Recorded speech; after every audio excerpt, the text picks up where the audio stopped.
Terjadinya Perang Padri. Kalian tahu nggak sih, apa itu Perang Padri?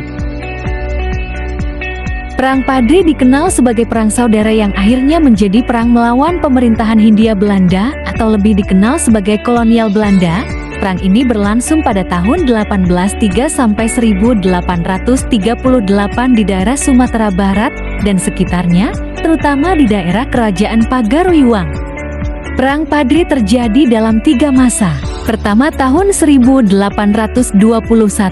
sampai 1825 ditandai dengan meluasnya perlawanan Padri di seluruh Minangkabau.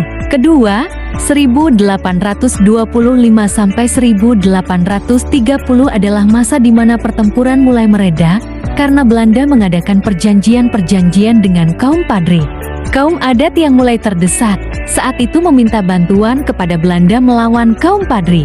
Masa ketiga, 1830 sampai 1838 adalah masa di mana perlawanan kaum Padri kembali meningkat. Belanda kemudian melakukan penyerbuan besar-besaran. Latar belakang terjadinya Perang Padri. Perang Padri dimulai dengan munculnya pertentangan sekelompok agama yang dijuluki sebagai kaum Padri terhadap kebiasaan-kebiasaan yang marak dilakukan oleh kalangan masyarakat yang disebut kaum adat kawasan Kerajaan Pagaruyung dan sekitarnya. Kebiasaan yang dimaksud seperti perjudian, penyambungan ayam, penggunaan madat, minuman keras, tembakau, sirih, dan juga aspek hukum adat matriarkat mengenai warisan, serta longgarnya pelaksanaan kewajiban ritual formal agama Islam. Tidak adanya kesepakatan dari kaum adat yang padahal telah memeluk agama Islam untuk meninggalkan kebiasaan tersebut memicu kemarahan kaum Padri. Sehingga pecahlah peperangan pada tahun 1803 sampai 1838. Perang ini dapat dikatakan sebagai perang saudara yang melibatkan sesama Minang dan Mandailing.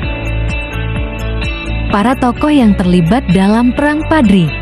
Pada mulanya Perang Padri melibatkan para pemuka agama Padri melawan kaum adat di Minangkabau. Penyebabnya adalah karena terdapat gerakan pemurnian ajaran Islam yang dipelopori oleh para haji yang kembali dari Mekah, antara lain Haji Sunanik, Haji Miskin, serta Haji Piobang. Mereka inilah yang pada awalnya disebut kaum Padri. Mereka membawa semangat pembaharuan Islam di Timur Tengah ke Minangkabau yang pada akhirnya menyulut konflik dengan kaum adat. Inilah beberapa tokoh yang terlibat dalam Perang Padri. Tuanku Imam Bonjol, Tuanku Tambusai, Tuanku Nan Ranceh, Tuanku Pasaman, Tuanku Rao, dan Sultan Arifin. Akhir dari perlawanan Perang Padri. Akhir perlawanan Perang Padri sendiri adalah ditangkapnya Tuanku Imam Bonjol setelah terjadi pengepungan Benteng Bonjol dan Tuanku Imam Bonjol dapat ditipu dan ditangkap. Peperangan masih berlanjut dan benteng terakhir dari kaum Padri di Dalu-Dalu akhirnya dapat dikuasai oleh Belanda pada 28 Desember tahun 1883. Tuanku Imam Bonjol yang dibawa ke Padang, lalu Tuanku Imam Bonjol diasingkan ke Cianjur pada tahun 1838.